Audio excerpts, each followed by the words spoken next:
बहुत समय पहले हिमालय की ऊंची ऊंची पर्वत श्रृंखलाओं के बीच एक दिव्य और शांत राज्य बसा हुआ था।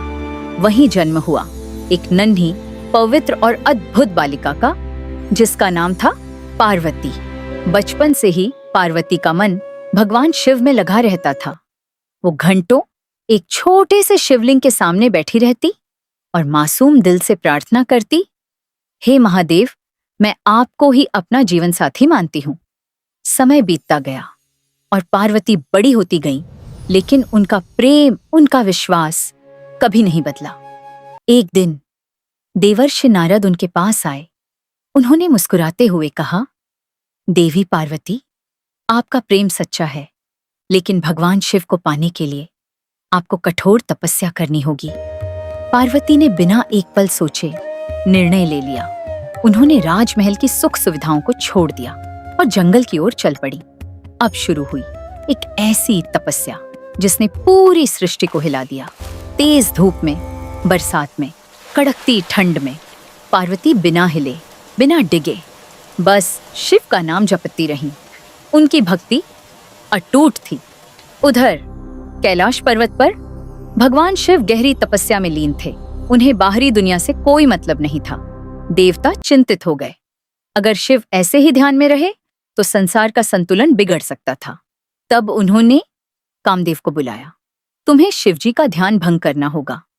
कामदेव ने डरते हुए अपने फूलों का बाण उठाया और शिवजी की ओर निशाना साधा। जैसे ही बाण चला, एक पल के लिए सृष्टि थम गई और तभी भगवान शिव की आंखें खुल गईं। उनका तीसरा नेत्र प्रकट हुआ और क्रोध की ज्वाला में कामदेव भस्म हो गए। पूरा वातावरण कांप उठा। लेकिन उसी क्षण शिवजी की नजर पड़ी पार्वती पर, जो अब भी शांत भाव से उनकी तपस्या में लीन थी। उनकी भक्ति, उनका समर्पण शिवजी के हृदय को छू गया। शिवजी एक साधु के रूप में पार्वती के सामने प्रकट हुए। उन्होंने पूछा, देवी, आप इतनी कठोर तपस्या क्यों कर रही हैं? पार्वती ने आंखें खोलकर शांत स्वर में कहा, मैं भगवान शिव को अपना पति बनाना चाहती हूँ।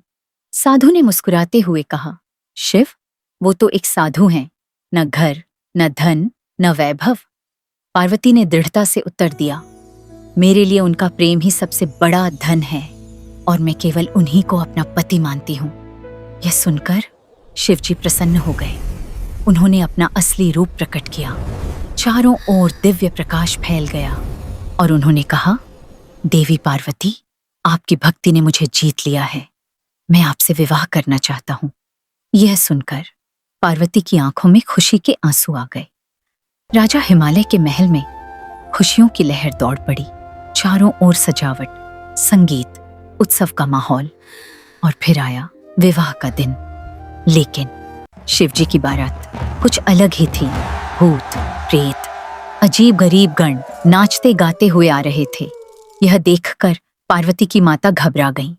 यह कैसी बारात है?